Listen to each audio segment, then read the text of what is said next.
Então, mais uma vez, boa tarde. Agora já estamos gravando e vamos ver quem está entrando aqui. A dona Neuza. Muito boa tarde, dona Neuza. Então, nós vamos aqui compartilhar. Deixa eu compartilhar aqui. Compartilhar aqui. Espera um pouquinho. Isso aqui. Tá. Muito bom. Eu vou compartilhar aqui. Bom, a semana passada, nós estávamos conversando sobre essa questão, né, do livre-arbítrio, da liberdade. Então, nós vamos retomar um pouquinho isso para a gente ir daqui para frente, tá bom? Então, será que nós somos realmente livres, né? E a gente discutiu bastante a semana passada que a liberdade, ela é proporcional ao nosso estágio de evolução moral.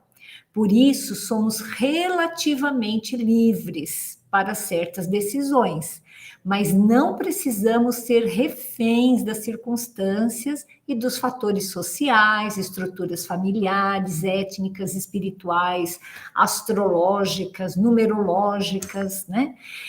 Tudo isso pode até influenciar-nos, mas não determina as nossas resoluções a partir das nossas escolhas, né?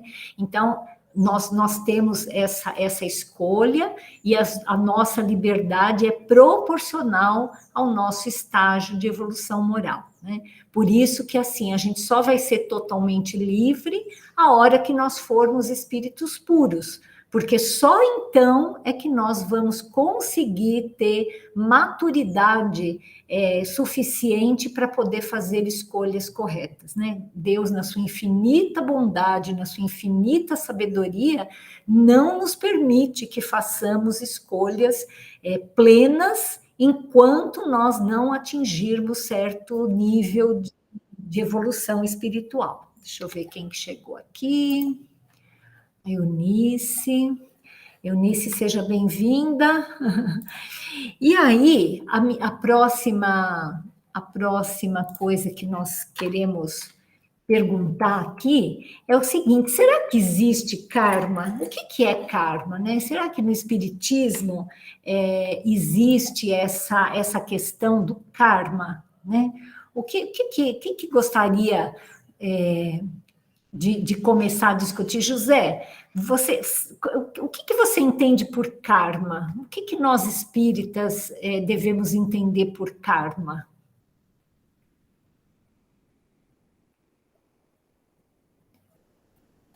José, será que você está participando? Benedito, você gostaria de ajudar o José? O José não está aqui? Não sei, ele não abriu o microfone, não sei se ele está podendo falar nesse momento. Tá. Eu não sei se eu posso ajudar muito nesse assunto. Eu vou apenas falar o que eu tenho na minha cabeça, né? A palavra karma sugere um peso, assim, uma coisa que a pessoa é obrigada a carregar e a vivenciar aquilo, né? Em geral, como consequência de atitudes anteriores, né? De vidas passadas. Então, ela vem com o karma de aguentar aquela pessoa, por exemplo, da família, né? Ou de uma doença, uma coisa desse tipo, né? É o que a palavra karma me desperta, né? Eu tenho a impressão que na linguagem espírita a palavra karma está mais próximo da palavra expiação, né? Que alguém, né, por uma série de razões, ela precisa passar por uma situação, em geral, difícil, por longos anos, às vezes por toda uma encarnação, para ela acertar, né? O José voltou. mas depois o José pode Uhum. complementar a minha resposta, né? Então, uma expiação é também uma experiência que, na minha cabeça, está mais ou menos assim, são conceitos que estão muito lado a lado, né? Karma e expiação, né? Uhum. Que é a necessidade compulsória de alguém passar por uma determinada situação para evoluir, né? Não para ser castigada, porque isso não cabe no raciocínio espírita, mas como uma experiência educativa de longo prazo e que será muito importante para a evolução do indivíduo, né? Então, eu penso dessa forma, Elaine, mas não sei muito bem, né? Como vocês sabem, eu não leio o livro dos Espíritos para vir para a reunião. Eu venho, né? Você pergunta, eu respondo aquilo que está na minha cabeça. Isso, né? Para a gente poder ter debate. Se todo mundo soubesse tudo, né? Daí ia ser meio complicado aqui. Mãe, pode falar, querida. Então, pelo que eu tenho lido e ouvido falar em algumas palestras, né? O karma seria assim como uma consequência mesmo do nosso livre-arbítrio, né? Tanto que existe o karma negativo e o karma positivo, né? E muitas vezes a gente pensa que karma é só no sentido negativo, mas não é. Segundo o que eu tenho ouvido falar e já li em alguns lugares, existe o karma positivo também. Assim como quando a gente fala crítica, a gente fala assim, fulano criticou o outro. Existe crítica negativa, existe crítica positiva. Uhum. Não sei se é isso mesmo, você pode me Ah, esclarecer se eu estiver errada. essa questão, né? Essa palavra karma, ela vem do hinduísmo, assim, né? Assim, essa coisa assim de que, olha, você tem um destino, né? Está bem associada com essa ideia de destino, né? E tem muitas pessoas que acreditam que isso é uma coisa assim, quadradinha, né? Assim, olha, isso não pode ser mudado, isso é algo que é o meu karma, não tem o que fazer, né? Então, eu achei interessante essa questão, porque, na verdade, tem aqui, olha, que o que se enfatiza, né, que não estão corretos aqueles que generalizam e afirmam que todo sofrimento é resultado dos erros praticados no passado, né? É aquilo que a minha mãe estava falando, assim, do karma negativo e o karma positivo, né? O desenvolvimento das potencialidades, a subida evolutiva requer trabalho, esforço, superar desafios. Neste caso, é a provação e não a expiação. Ou seja, são as tarefas a que o espírito se submete a seu próprio pedido, com vistas ao seu progresso, à conquista de um futuro melhor. É interessante isso, né? Porque aqui no mundo a gente não consegue imaginar que a gente peça para passar por problemas, né? Antes da gente reencarnar, né? A gente acha assim, fala assim, não, quando eu for reencarnar, né? Eu quero só ter... Eu até lembrei aqui de um videozinho dos Amigos da Luz, né? Que a pessoa estava falando assim que ele queria ter uma encarnação sabática, ele não queria sofrer, ele queria ser rico, ele queria que tudo desse certo na vida dele. E aí o mentor não concordou, né? Claro, não existe isso, né? Mas assim, dá a impressão, quando a gente olha aqui pelo nosso ponto de vista, que alguém jamais iria pedir para sofrer, né? Assim, isso é uma coisa que não passa pela cabeça. Mas quando a gente está do lado de lá da vida, né? Quando nós estamos desencarnados, nem sempre a gente tem essa vontade de ser rico, de ser lindo, de ser famoso, de dar tudo certo. Por quê? quando os espíritos estão desencarnados, eles têm uma visão mais ampla do futuro espiritual e de como isso é importante, né? Então, assim, o que adianta você vir para uma encarnação que dê tudo certo e você não é testado, você não evolui, você não faz nada, porque está tudo pronto para você, e você volta para o lado de lá do mesmo tamanho, e perdeu, assim, 60, 70, 80 anos aí da sua vida, sem fazer nada, né? Então, essa questão do karma, ela de fato é isso, assim, não existe essa coisa super fechada, super, sabe, que é determinística, né? A gente pode sim sofrer, isso daí representa muitas vezes até um pedido que a gente fez antes de nascer. Ficou claro isso? O que significa karma? Que na verdade é algo, isso aqui, né?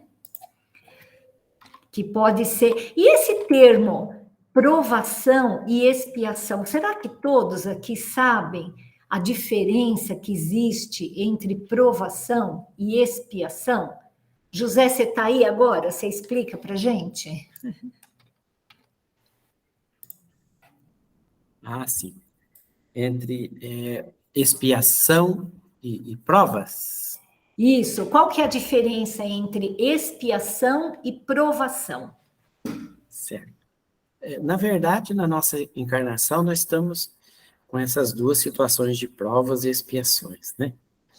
Provas, geralmente, são escolhidas por nós no mundo espiritual. A expiação, ela é assim, de uma certa maneira, não é bem a palavra, imposta, né? É algo que a gente vai passar por erros que tivemos no passado e temos que passar nessa encarnação. A expiação, eu entendo um pouco mais, que ela está mais ligada a espíritos não tão evoluídos, que muitas vezes vêm em reencarnações compulsórias, né? Que ela tem que passar pela expiação. Mas mesmo a gente tendo feito escolhas de nossas provas, tem também algo na nossa vida espiritual que é também por expiação. Isso. Então, é exatamente isso. Assim, é aquilo que o Benedito também falou, que a expiação é algo assim que está mais associado ao karma, embora a provação possa também ser, né? Então, veja assim, a expiação, ela é resultado de uma dívida. Nós fizemos alguma coisa sabe quando a gente tem uma dívida que a gente não vê a hora de pagar, né?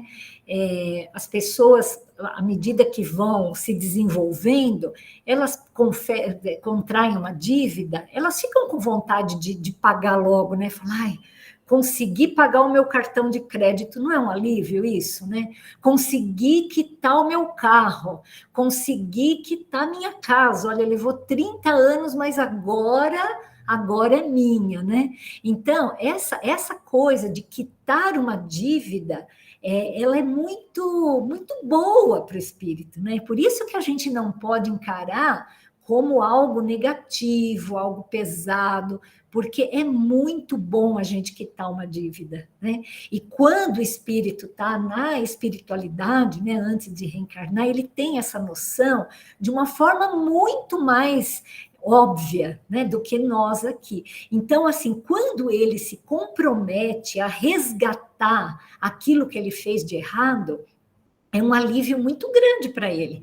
E muitas vezes é ele mesmo que escolhe.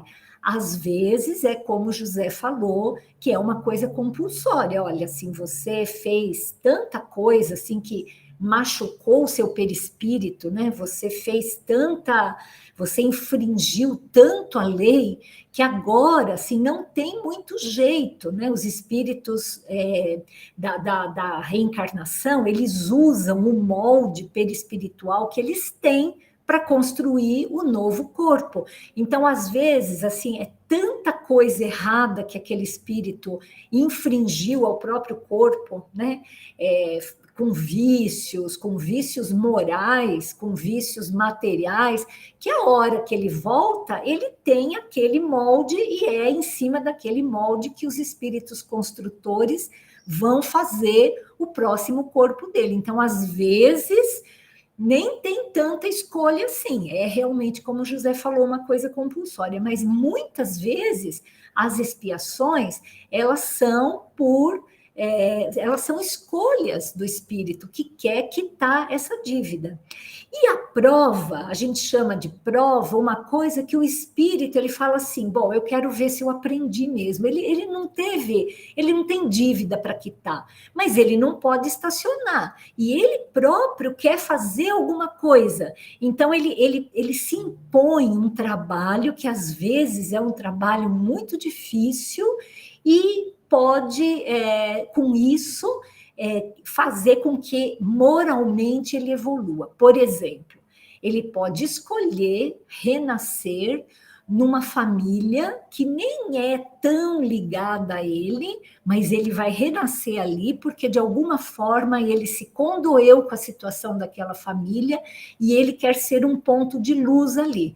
E ele fala assim, não, olha, vai ser muito difícil, porque essa família é muito complicada, tem pessoas muito violentas, tem pessoas muito materialistas, eles vão passar por uma série de dificuldades, mas eu quero estar ali porque eles são meus amigos e eu vou dar minha contribuição para que eles possam evoluir. Então, isso é uma provação, né? Ele não precisava passar por aquilo, ele vai passar para poder ajudar uma outra pessoa.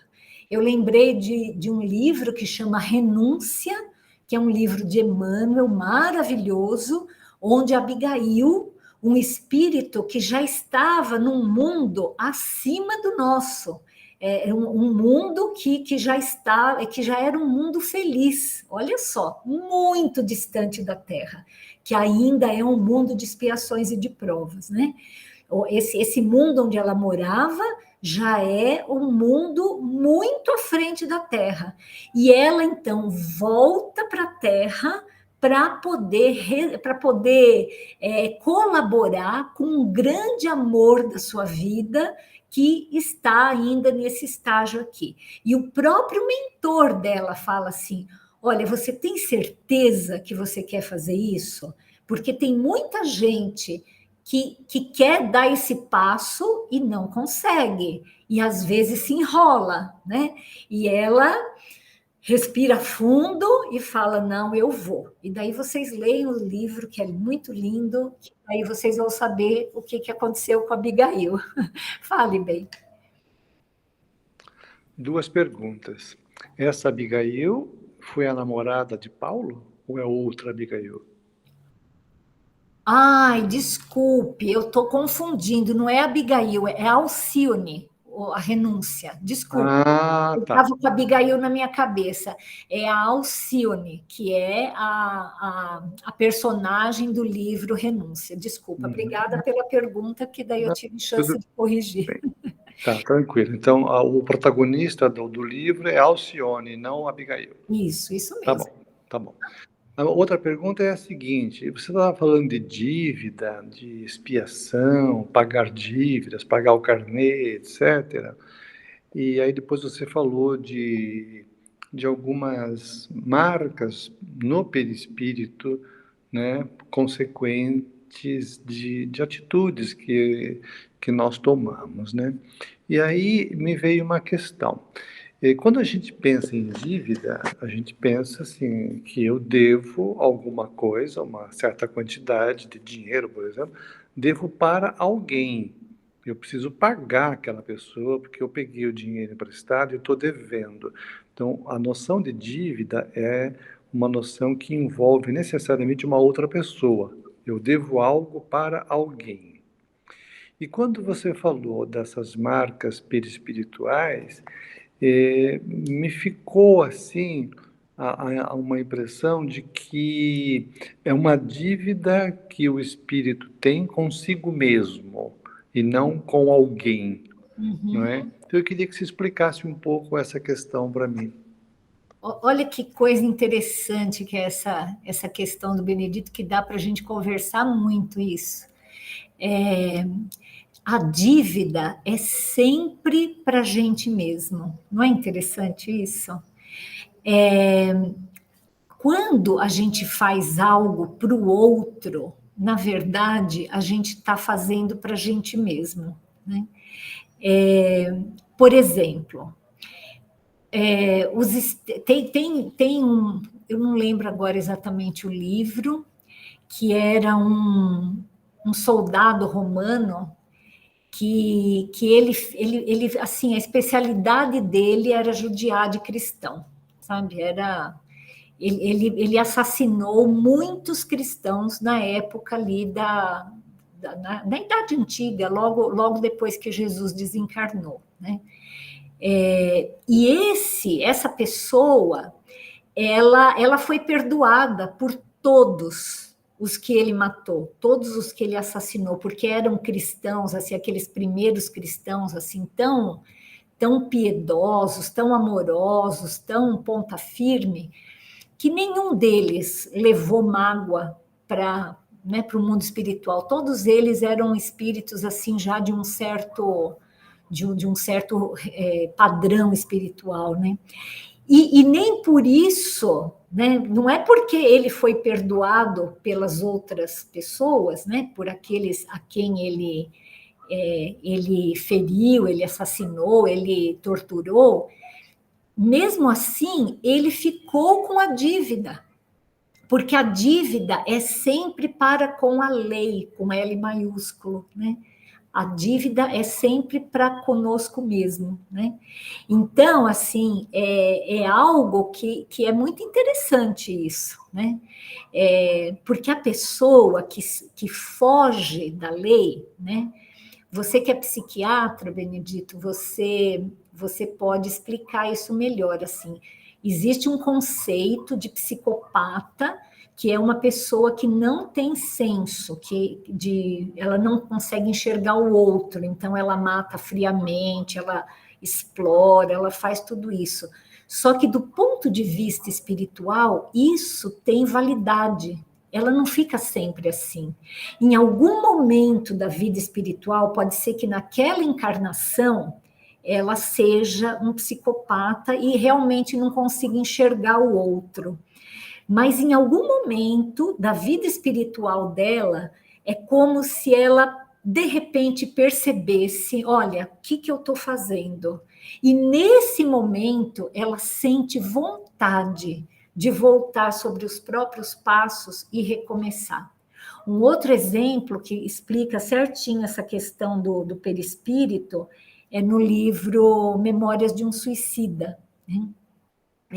Um dos companheiros do Camilo Castelo Branco, que é o protagonista da história, ele também se suicidou depois de ter matado a mulher que ele amava, né? Era uma briga de casal, ele assassina a mulher, ele, se eu não me engano, foi com um punhal, numa discussão, e aí depois, horrorizado com o que ele próprio tinha feito, ele se mata, né?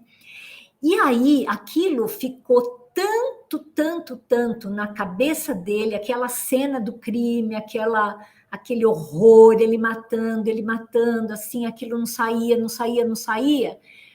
que aquilo foi atrofiando a mão dele. E quando ele foi renascer, ele ia renascer num corpo sem o braço, ele ia ter um defeito de nascença, que ia ser uma pessoa que não tinha, ele só tinha o coto, né? De tanto que ele foi mentalizando aquilo, ele mentalizou tanto, ele ficou num processo tão grande de mentalização, enquanto que a mulher, ele nem sabia, assim, ele passa durante toda essa história, a gente nem ouve falar da mulher, assim, a gente não sabe o que aconteceu com ela depois na vida espiritual. Então, a dívida é sempre para com a própria pessoa. Ficou claro isso? Sim.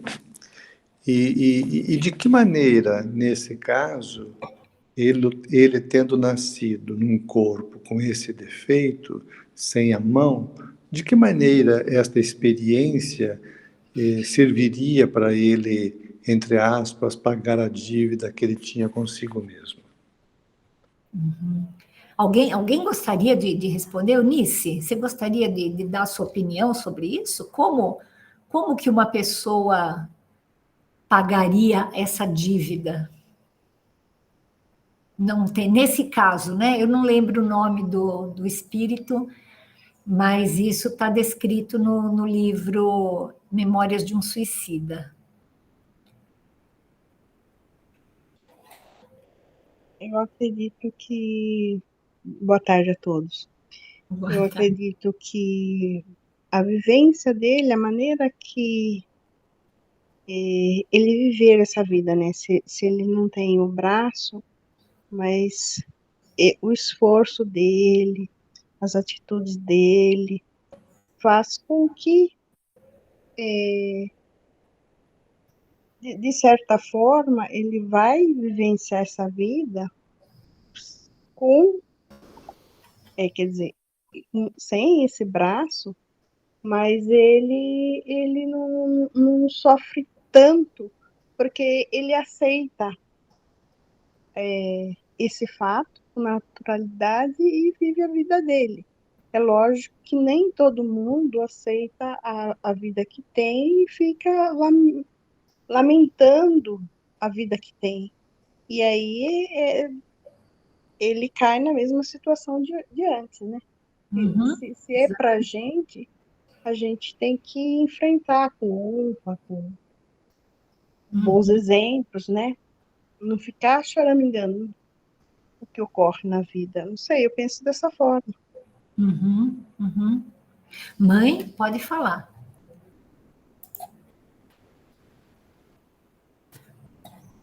Pode abrir o microfone, mãe, e falar que você pediu a palavra. Seu microfone está fechado. E, bom, enquanto ela abre, talvez ela esteja com algum problema aí. Sim, Oi. Já abriu. Tá. Que tinha saído, a tela tinha saído daqui do... Tá. Então, eu só queria lembrar o seguinte, muitas vezes, quando nos fazem qualquer coisa que nos choca, nos magoa, a gente tem logo aquela coisa assim de querer se vingar, né? Às vezes a gente não parte para a ação logo, mas a gente fica emitindo pensamentos de raiva, de revolta para aquela pessoa, não é? Então o Espiritismo nos explica que com isso nós só contaminamos o nosso próprio corpo, né? Com as vibrações ruins de querer uma vingança. E também, muitas vezes, as pessoas desconhecem como se processam as leis divinas, né? Porque não é pelo fato de alguém nos ter perdoado, eu fiz um mal muito grande para alguém. Esse alguém era uma pessoa evoluída, me perdoou e seguiu o seu caminho, né? Mas não é por causa disso que eu vou deixar de receber as consequências, né? É o choque de retorno. Aquilo vai retornar a mim, quer eu tenha sido perdoada ou não. Então, é bobagem a gente, quando alguém faz alguma coisa para a gente fala assim, eu vou me vingar, ou vou também desejar o mal para ela, que ela se dane, porque isso tudo acaba voltando para nós mesmos, né? E quanto ao outro caso de pagar, né, do karma que a gente acaba adquirindo. Então, em primeiro lugar, tem que haver a conscientização, porque existem pessoas tão duras de coração que, por mais que elas errem, por mais que elas façam o outro sofrer, ela nunca vai admitir que ela está errada. Ela vai sempre achar que é o outro que está errado, não ela, né? E ela fez o que tinha que ser feito mesmo e acabou. Então, primeiro tem que haver a conscientização da pessoa. Olha, eu realmente pisei na bola, não devia ter feito isso. Depois dessa conscientização, vem então o arrependimento. O arrependimento tem que ser um arrependimento sincero, Bom, mas e daí? Me arrependi, e daí? Aí eu tenho, então, que compensar o outro por aquilo que eu fiz. Eu tenho que fazer com que o outro tenha alguma vantagem e que, na verdade, ele possa, como eu posso dizer, né? Que ele possa ser. Como é que fala quando a gente recebe um. Indenizado. Indenizado, exato, a palavra é indenizado. Que ele tem que ser indenizado daquilo, né? Então, veja bem que o Espiritismo ele traz para a gente tantas informações que a gente, quando alguém erra para conosco, nós não devemos querer nos vingar, porque a lei está aí, a lei vai se encarregar disso, não é isso? Sim. Deixa o pai falar, depois eu vou dar minha opinião sobre isso. Sobre essa imagem que você trouxe do personagem do livro que matou alguém, né? E depois ficou sem a mão, sem o braço. Eu penso da seguinte forma: enquanto o espírito está do lado de lá, ele tem uma visão diferente daquela que tem aqui.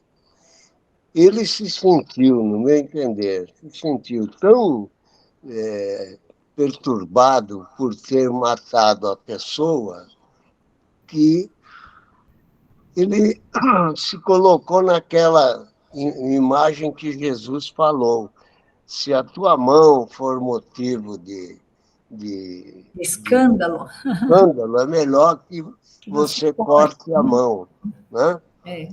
E não, quem está aqui do lado de cá não entende esse tipo de situação. Quer dizer, eu matei alguém, então agora eu vou cortar minha mão e com isso eu estou quitado. Né? Dentro do aspecto espiritual, eu fico imaginando da seguinte maneira: enquanto a gente está aqui, é uma provação terrível nascer sem um braço ou sem a mão. Né? Imagina o sofrimento que é alguém dentro do nosso mundo encarnado, na sociedade, onde quer que a gente esteja, ter só um braço. A gente fica limitado numa série de coisas. Isso nos traz muita dificuldade, muito sofrimento. Ora, esse espírito, quando chegou do lado de lá, ele se arrependeu tanto daquilo que fez e ele deve ter feito isso. Agora eu quero nascer sem o braço, porque eu vou evitar de cometer esse erro com essa mão. Ao viver aqui uma vida inteira e quando voltou para lá, ele viu a consequência daquilo que ele fez anteriormente e o sofrimento que ele passou. Isso ajuda o espírito a se ajustar dentro da evolução. Isso. Entendo assim. Eu acho que é tudo isso que vocês falaram, mas eu entendo a dúvida do Benedito também. Várias vezes nós já conversamos sobre isso. E qual que é a vantagem, né? Assim, veja, assim, na verdade, eu acho que existem várias situações, Benedito. Existe uma lei, né? Existe uma forma de ser que é uma lei assim física até, que o perispírito ele é moldável, o perispírito ele é plástico, o perispírito ele sofre a interferência das vibrações mentais que nós emitimos. Então, assim, nesse caso, não foi uma escolha do espírito. Nesse caso, foi simplesmente que ele, ao assassinar, aquilo marcou tanto a a cabeça dele, né? Ele próprio ficou tão assustado com aquilo que ele fez, né?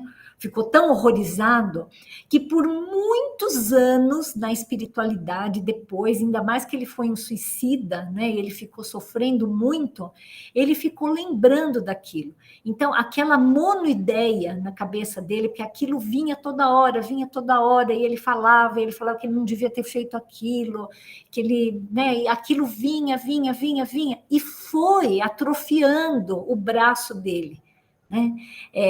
Então, isso foi independente da vontade dele. Né? Ele próprio fez isso por uma lei biológica, por uma lei biológica do perispírito. Né? O perispírito ele é desse jeito. Então, assim, tem muitas pessoas que, ao cometerem desatinos, né? Que ao cometerem coisas que depois elas se arrependem, elas sentem culpa. E essa culpa é a grande mola para deformar o perispírito. E, às vezes, só na encarnação é que esse perispírito volta com a sua forma normal. Então, isso é uma situação. Outra situação é quando o espírito... Ele vai avançando, ele já tem um certo grau de maturidade, e ele olha para trás e vê coisas que naquela época ele não enxergou. Então, veja, se ele não enxergou, ele nem chegou a deformar o perispírito dele, porque ele nem pensou muito naquilo, né? Então, eu vou contar uma outra história de um livro que chama A Flores sobre as Pedras. Não lembro agora o autor, mas é um livro muito bonito também, acho que é Lúcius, o autor espiritual, e psicografia de André Luiz Ruiz. Essa história conta a história de um médico que viveu em 1800 e pouco aqui no Brasil. E esse médico, ele era muito bom, ele era uma pessoa maravilhosa. Só que, assim, ele tinha um passado, na Idade Média, muito cruel. Ele havia sido uma pessoa extremamente cruel, especialmente com um médico. Ele havia torturado e assassinado um médico da Idade Média, que era uma pessoa muito bondosa, muito bacana, só que lá na Idade Média ele não tinha condições de muita coisa, né? Então, uma pessoa que ele amava muito lá na Idade Média morreu nas mãos desse médico. E ele, violento, sem a menor noção das coisas, ele prendeu esse médico e torturou e fez um monte de coisa ruim. Quando ele desencarna, aquilo para ele fez assim de uma forma tão normal que nem chegou a marcá-lo. Ele sofreu porque ele era assim com um monte de gente, ele sofreu muita obsessão, ele teve um desenrolar aí muito difícil, né? Reencarnou várias vezes depois, até ele conseguir sair daquele estágio e chegar num outro patamar, onde o mentor espiritual dele era esse médico que ele havia matado. Imagina assim, esse médico da Idade Média que tinha sido torturado por ele, morto por ele, já era um espírito assim tão evoluído que o abraçou e começou a ajudá-lo e se transformou no mentor dele. Depois de várias encarnações, e ele não, é aquilo que eu falei, ele não tinha culpa, então ele não deformou o perispírito dele, só que a hora que ele depois de umas 5, 6 encarnações, que ele foi amadurecendo, ele olha para trás e ele fica horrorizado com aquilo. E ele percebe que o mentor que ele amava tanto era aquele médico que ele tinha feito tantas barbaridades. E ele chora muito, ele fica muito triste, assim, fala, olha, eu quero voltar como médico, como você, eu quero ser um médico igual a você, porque daí ele começa a amar esse mentor. E eu quero passar pelo que você passou. Ele precisava passar por isso? Talvez não. Talvez, assim, ele pudesse, negociar esse sentimento dele fazendo outras coisas, mas ele quis, ele queria essa aprovação, e isso foi aprovado. Por quê? Porque ele quis isso, né? Então, ele volta, e ele, justamente por ele ser um espírito assim, tão dedicado, ele foi um médico tão dedicado nessa época, que isso amenizou muito. O próprio mentor intercedeu por ele, e aquilo que era para ele ser algo assim muito complicado, para ele sofrer demais e talvez até mesmo desencarnar durante um período aí que ele foi raptado e foi sequestrado, né? E foi torturado, o próprio mentor interferiu para amenizar essa prova. Isso, ele sofreu muito, mas não sofreu tanto quanto estava, porque o mentor falava para ele, falava, você precisa viver, você precisa trabalhar muito ainda. Então, então, tudo bem, você quer passar por isso, você passa, mas vamos deixar barato, porque você precisa continuar trabalhando.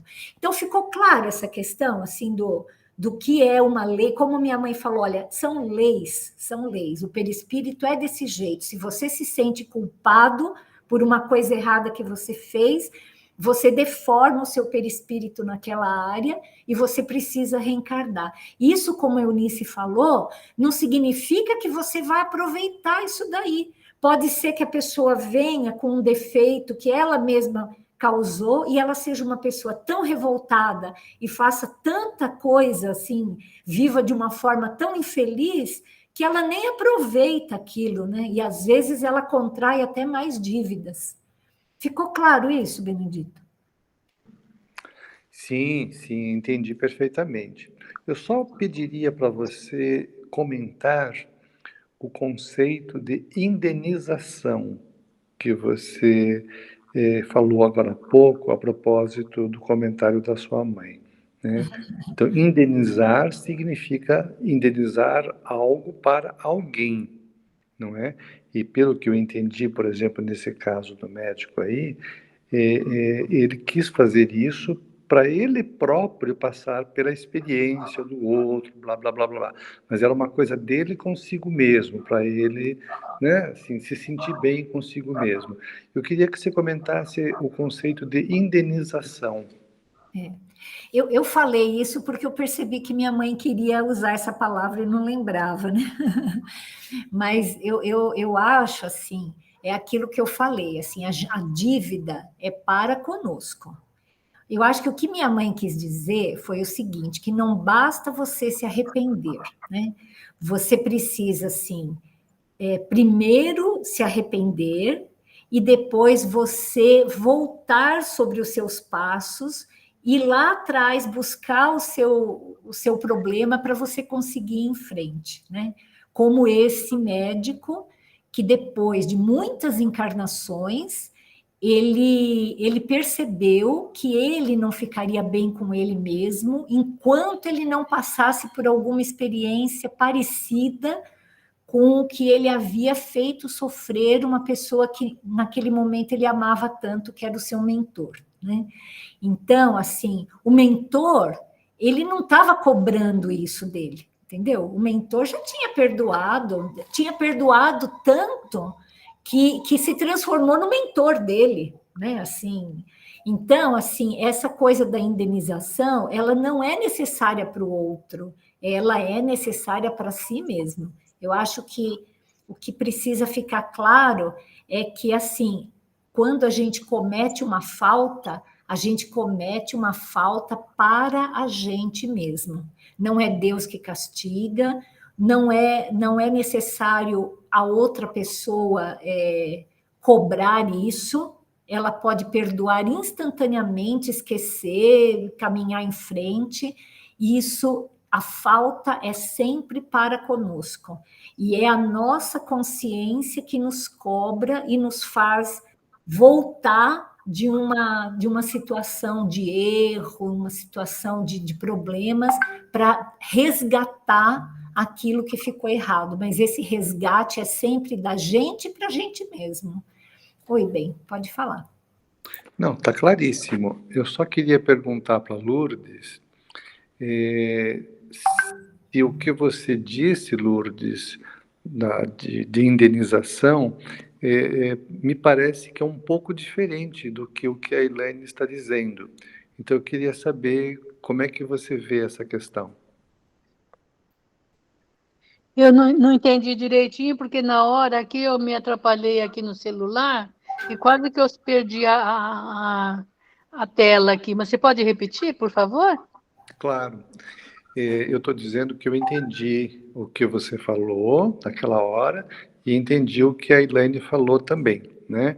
Você falou que era preciso ter o estágio da conscientização, depois o estágio do arrependimento e depois a indenização, né? E a Elaine fez todos esses comentários, citando exemplos dos livros, etc., né? E a impressão que eu tenho é que o que você falou é ligeiramente diferente do que o que a Elaine falou, né? Sobretudo nesse aspecto da indenização, indenizar alguma coisa para alguém.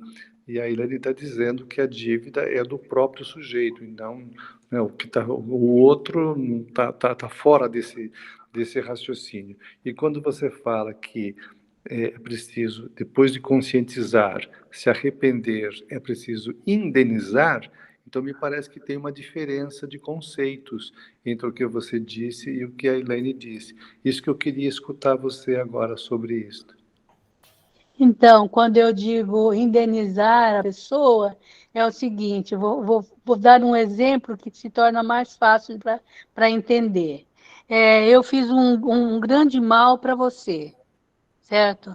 Você me perdoou, seguiu o seu caminho, tal, mas eu vou ficar com aquilo na minha cabeça, enquanto eu não fizer um bem para você, para equilibrar o mal que eu te fiz, eu não vou ficar tranquila. Então, a indenização, nesse caso, seria assim, fazer algo bom, sabe? Porque eu fiz algo ruim. É uma balança, né? Eu, num determinado momento, eu te prejudiquei. Eu estou consciente disso. Então, num outro determinado momento, eu vou procurar te ajudar, te compensar. Acho que seria, o termo mais exato seria compensar o mal que eu te fiz. Agora, uma coisa não inutiliza a outra, porque é um problema meu também, é uma dívida minha, né? Eu estou fazendo isso por mim mesma. Por quê? Porque eu fazendo isso, eu vou me libertar dessa minha dívida para com você. Não sei se agora deu para você entender direito, se eu expliquei direito agora. Entendi perfeitamente. Só que então eu quero voltar a essa questão num estágio mais avançado do raciocínio, para nós todos aqui, né? Que é a seguinte: até que ponto, quando nós cometemos um erro, nós continuamos vinculados à pessoa que nós prejudicamos? No caso, eu preciso fazer algo bom para compensar o erro que eu fiz. E até que ponto isto é só uma coisa minha que eu devo resolver comigo mesmo? Na minha opinião, é a segunda opção. Porque, assim, a pessoa para quem você pisou na bola não necessariamente quer essa indenização, entendeu? Você acha que Jesus, sabe, que lá do alto da cruz pediu ao Pai para perdoar, né, porque eles não sabiam o que estavam fazendo, né? Aquelas pessoas que o pregaram na cruz, aquelas pessoas, né, o Longuinhos que o perfurou com uma lança, né?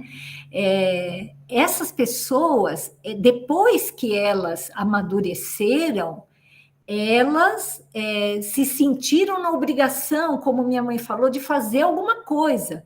Mas, assim, elas nem teriam condição de fazer nada, de indenizar Jesus por isso, entendeu? Assim, isso está fora de cogitação, né? Como que elas iam indenizar Jesus, né? Então, esses espíritos muito evoluídos, quando, né, Sócrates, que foi assassinado tendo que beber cicuta, enfim, todos os cristãos, né, Pedro, todos eles que foram trucidados, eles perdoaram na hora, se a hora que eles estavam desencarnando, eles já estavam perdoando, eles já estavam numa outra situação. Então, assim, a dívida é de quem contrai a dívida. E a necessidade disso que minha mãe falou, de fazer um bem, é uma necessidade da pessoa. Então, assim, ele vai, em algum momento, fazer, olha, né? Eu preciso fazer uma coisa para compensar isso, mas não necessariamente ele vai fazer essa compensação para a pessoa que ele pisou na bola. Aquela pessoa pode estar num outro planeta já, né? Num outro, sabe, nem lembra mais do que aconteceu, de tanto que ele já está na frente, né? Mas aquele que fez o problema, ele não esquece. Ou ele fica com uma culpa danada e logo nas próximas encarnações ele acaba deformando o seu perispírito por conta dessa culpa, ou quando ele é tão atrasado, que nem culpa ele sente, ele vai sofrer tanto. Por quê? Porque tem muitos espíritos ali que foram maltratados por ele, e que Deus permite que esses espíritos o obsediem, o maltratem, né? Infelizmente, assim, nós estamos num mundo de expiações e de provas, nem a maioria das pessoas para quem a gente comete um erro não são anjos, né? Não são espíritos extremamente evoluídos, a maioria é formada de espíritos ainda muito grosseiros. E essas pessoas, nessa labuta, elas vão sendo instrumento divino para corrigir essas pessoas, que aos poucos vão cansando de sofrer e vão percebendo que elas precisam mudar. E aí, a hora que elas percebem, elas próprias olham para trás e falam assim: meu Deus, o que eu fiz? Olha, agora está na hora de eu mudar. Está na hora de fazer isso, como a minha mãe falou, a indenização para a vida. A indenização não é para a pessoa que recebeu a coisa, porque pode ser que essa pessoa nem esteja mais perto daquele que causou, né? A indenização é uma coisa que a consciência exige, e aí ele vai procurar fazer aquilo de alguma forma para outras pessoas, para a humanidade, né? Por exemplo, o Longuinus, que foi esse espírito que transpassou Jesus com uma lança, depois ele era um soldado, né? Ele estava teoricamente na profissão dele, né? Mas ele, né, aproveitou aquela maldade lá e fez isso. Claro que Jesus o perdoou, mas o Longuinus, ele ficou com aquilo na cabeça. E ele ficou depois, puxa vida, eu fiz isso, e fui para Jesus, meu Deus do céu, como é que eu fui fazer isso?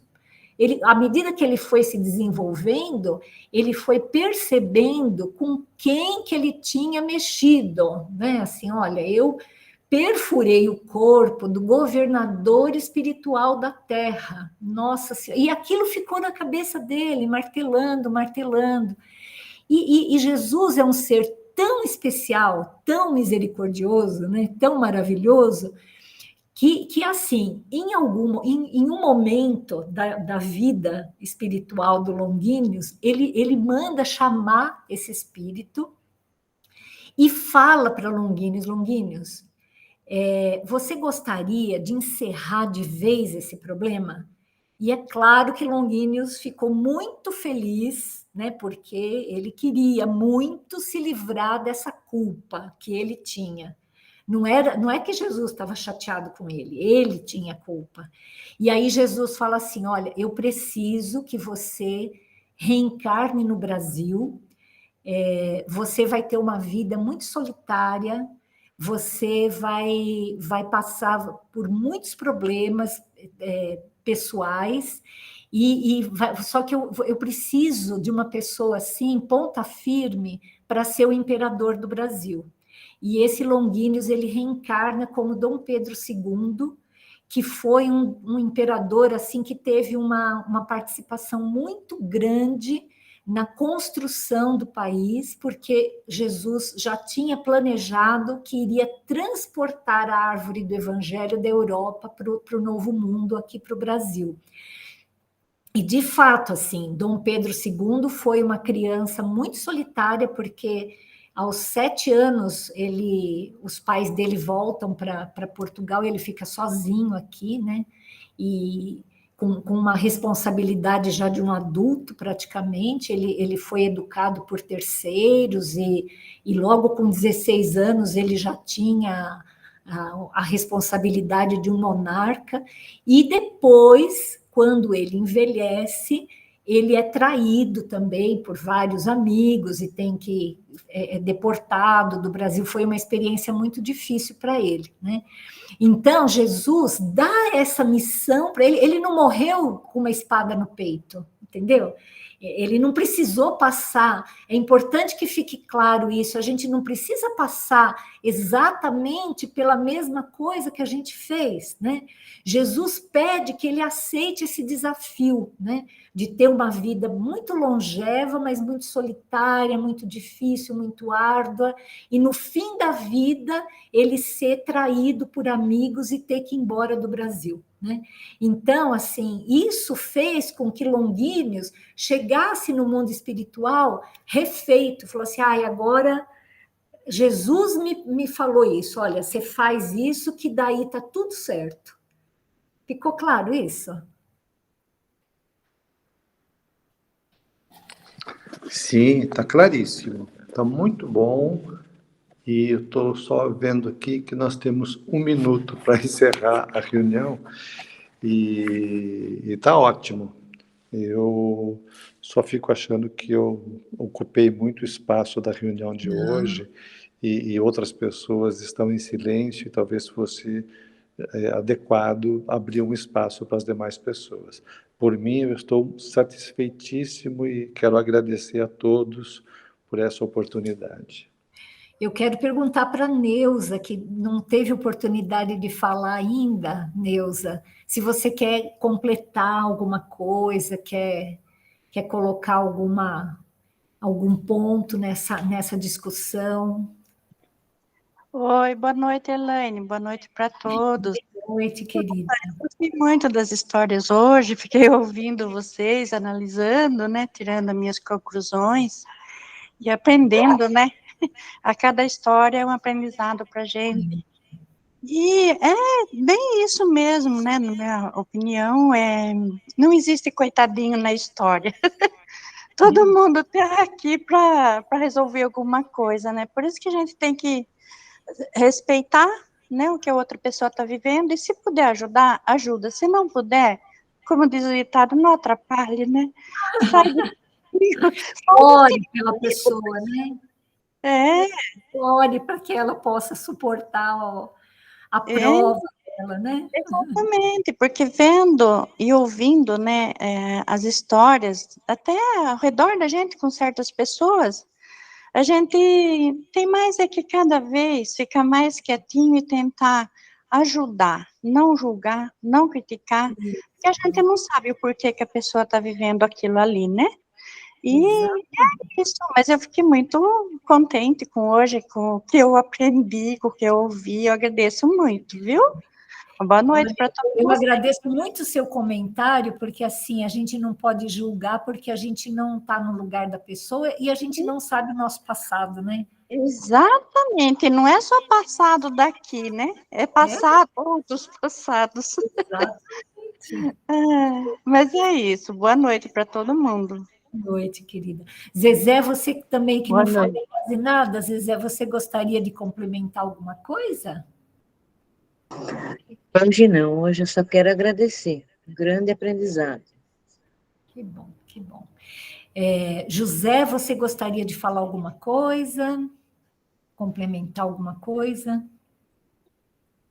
Não, para mim está ótimo. Gostei muito, aprendi bastante. Acho que ficou bastante claro. Está ótimo assim. Beleza. Mãe, você quer falar alguma coisa? Você quer dar alguma outra opinião? Não, sem dúvida alguma, foi tudo muito claro, muito didático, e que Deus, que Jesus continue nos amparando nas nossas aulas aqui. Sem dúvida. Eunice, você quer falar alguma outra coisa? Complementar alguma coisa? Para mim ficou muito claro, muito bem explicado, miudinhos detalhes. Muito bem, obrigada. Imagina. Pai, você quer falar alguma coisa, querido? Complementar alguma coisa? Não, filha, não tem nada o que falar, complementar, porque está muito claro, a gente aprendeu bastante e espero que continuemos assim nesse passo, que está sendo muito útil para todos nós. Que bom, Tá que bom? ótimo.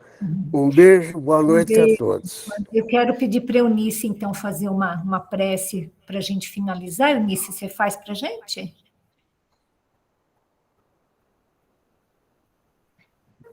Posso fazer sim.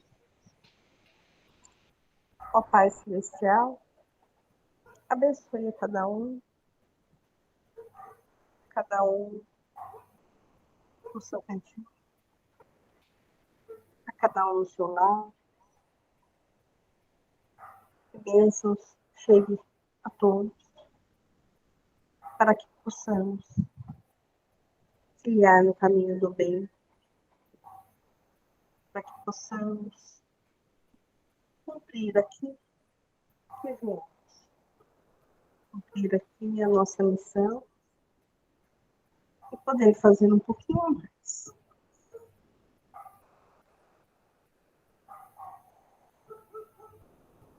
Desta forma, vamos encerrar a oração que Jesus nos ensinou.